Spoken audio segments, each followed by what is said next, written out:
راہ گنبد جو دیکھو گے زمانہ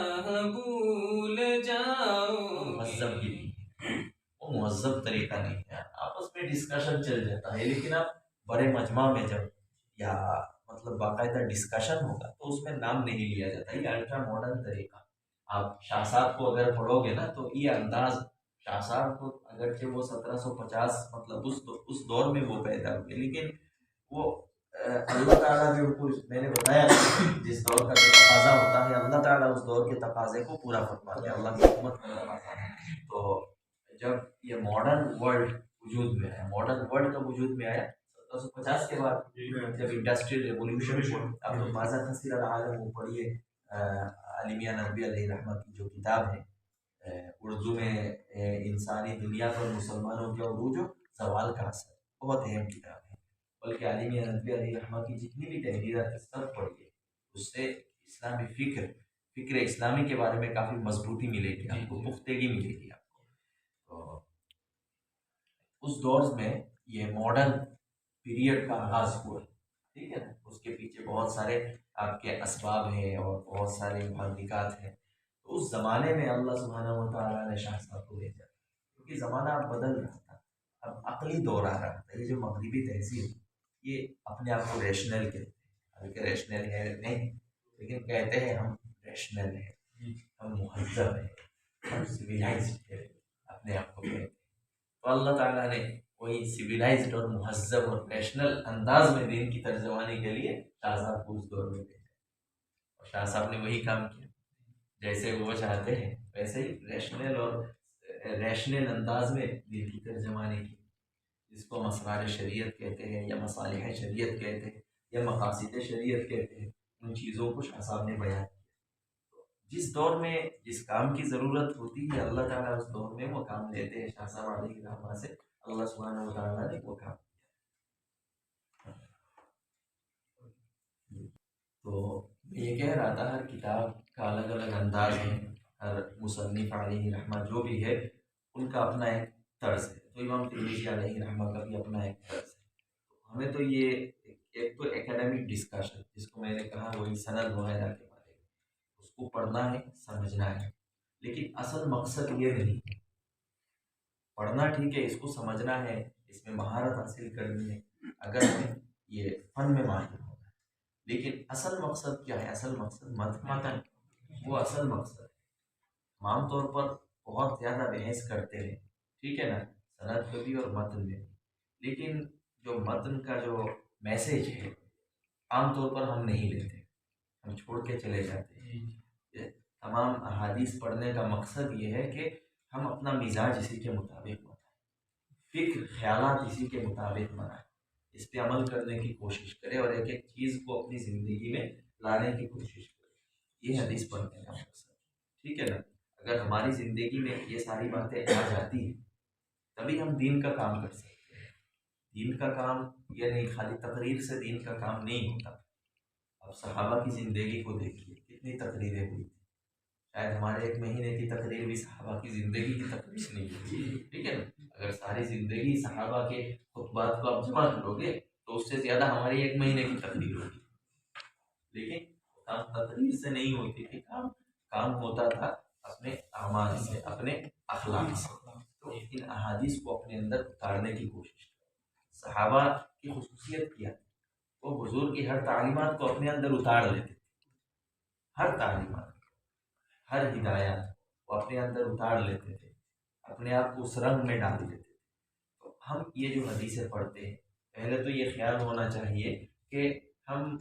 اگرچہ ہم اپنے اساتذہ سے پڑھ رہے ہیں لیکن یہ حدیث کس کی آپ علیہ الصلوۃ والسلام، تو ایسا خیال ہونا چاہیے کہ ہم براہ راست اللہ کے رسول علیہ الصلوۃ والسلام سے سن رہے ہیں، گویا کہ اللہ کے رسول علیہ الصلوۃ والسلام ہمیں یہ ہدایت دے رہے ہیں، سمجھ رہے کہ نہیں؟ کہ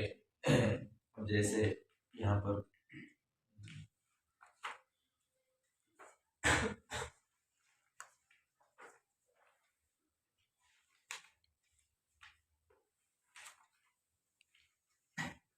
حفظ اللسان، ٹھیک ہے نا، اب 66 66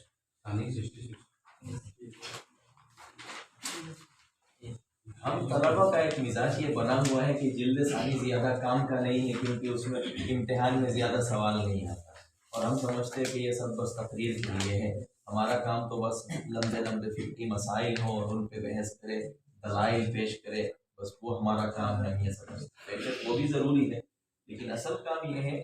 میں تو زیادہ مطلب ضروری جلد ثانی کو سمجھتا ہوں۔ ترمذی جلد ثانی ہماری زندگی کے لیے زیادہ ضروری ہے، آپ ان چیزوں کو اپنی زندگی میں لے آئے۔ اب جیسے باب ماجہ کی لسان ہے، ہم تو سرسری گزر جاتے ہیں، یہاں پر آپ علیہ الصلوۃ والسلام نے فرمایا املک علیک لسانک، اپنی زبان کو قابو میں رکھو۔ بہت اہم روایت، بہت اہم بات ہے یہ، اپنی زبان کو قابو میں رکھو۔ پورا سماج ٹھیک ہو جائے گا اگر ہم ان چیزوں پہ عمل کر لیں، لیکن ہم سے بھی بہت زیادہ کوتاہی ہو، میں صرف مطلب ہم علماء کی طلباء کی بات کر رہے ہیں، ہم سے بھی بہت کوتاہی ہو جاتی ہے اس میں، ہم بھی اپنی زبان کو قابو میں نہیں رکھ پاتے، کسی پر بھی کچھ بھی بول دیتے ہیں، بیجا تنقید کر دیتے ہیں، ٹھیک ہے نا، کسی کی دل آزاری کر دیتے ہیں۔ آپ علیہ السلام کیا فرما رہے ہیں؟ املک علیک لسانک، تو ایک ایک ہدایت پہ عمل کرنا ہے، اس کی اہمیت کو سمجھ کے، ٹھیک ہے نا، وہ اپنے اندر اتار دینا ہے۔ اب یہاں پر آگے آپ علیہ السلام فرماتے ہیں من یتوکل لی ما بین لحییہ وما بین رجلیہ اتوکل لہ بالجنہ، جو مجھے اپنے ڈاڑھ کے درمیان کی جگہ اور اپنے دونوں پیر کے درمیان کی جگہ کی گارنٹی دے دے، میں اس کو جنت کی گارنٹی دے دوں گا، ٹھیک ہے۔ ان چیزوں کو اپنے اندر اتارنا ہے، صرف سن کے نہیں جانا ہے کہ بس یہ تو ایک روایت ہے، اپنے اندر اتارنا ہے۔ ٹھیک اسی طرح ابواب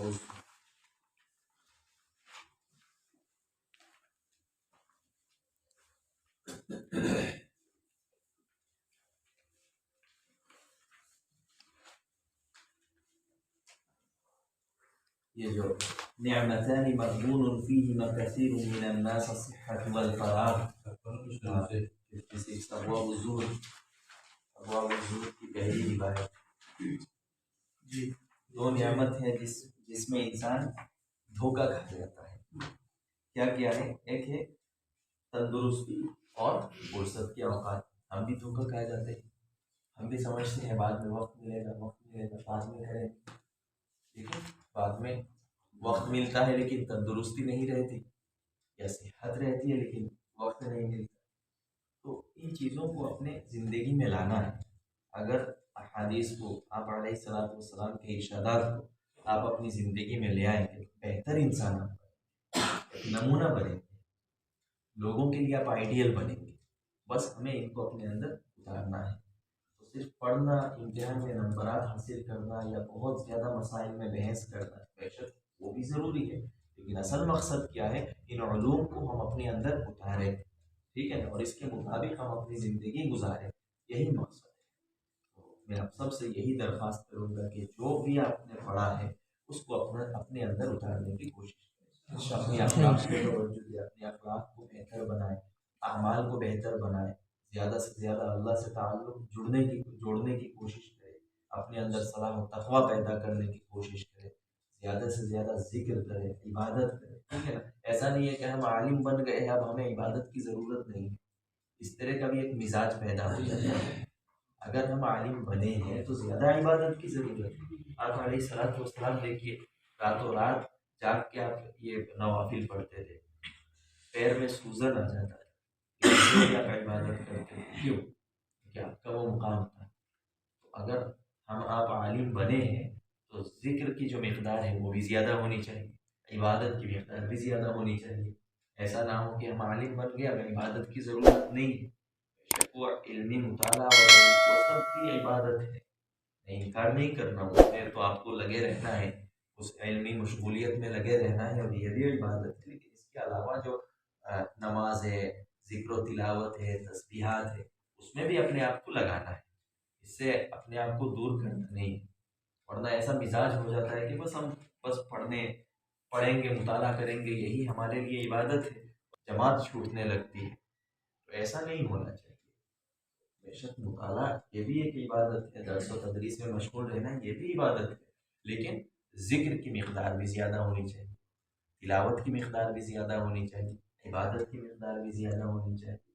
ہم لوگ جب خانقاہ نعمانیہ میں تھے اور ایک بار اسی طرح جلسہ ہونے والا تھا، یہ 2014 کی بات ہے، وہ دوسرا جلسہ تھا دارالعلوم امام ربانی کا، جو مولانا سنجا صاحب کا جو مدرسہ تھا اس کا، اور وہ تھوڑا بڑے پیمانے پہ جلسہ ہونا تھا کیونکہ اس میں بچوں کو تھوڑا پرفارم کرنا تھا، دکھانا تھا کہ اس طرح کی تعلیم ہوتی ہے۔ اس کی تیاریاں تھی، کافی مصروفیات تھی وہاں، جو بھی علماء طلبا جو بھی تھے سب تھے۔ تو فجر کی نماز میں ذمہ داریاں تھی، فجر کی نماز میں حاضری تھوڑی کم ہوئی تھی، مصروف تھے، مطلب مصروفیت بہت زیادہ تھی، شاید اتنے میں تھوڑی تاخیر ہوئی ہوگی، وقتی میں نماز پڑھ گیا ہوگا لیکن جماعت میں نہیں آ سکتے۔ تو عصر کے بعد کی مجلس میں حضرت دامت برکاتہ بہت غصہ، آپ نے فرمایا کہ سب سے اہم کام نماز ہے، اگر ان جلسے جلوس وغیرہ کے لیے نماز میں کوتاہی ہونے لگے تو ضرورت نہیں ہے ایسے جلسے، بہت اہم بات ہے۔ آپ علیہ الصلوۃ والسلام نے فرمایا ان اہم امورکم الی الصلاۃ، ہمارے جتنے بھی کام ہے سب سے زیادہ اہم نماز ہے۔ تو علماء کو چاہیے کہ اپنے ذکر کی مقدار بھی بڑھائے، اپنے اندر صلاح و تقویٰ پیدا کرے، عبادت کی مقدار بھی بڑھائے۔ خیر، اللہ تعالیٰ زیادہ عمل کی توفیق دے۔ آپ نے میرے لیے دعا کریں، میں بھی دعا کروں گا، اللہ تعالیٰ علم و عمل میں برکت عطا فرمائے، آپ کو علماء حقانی ربانی بنائے اور آپ سے دین کا کام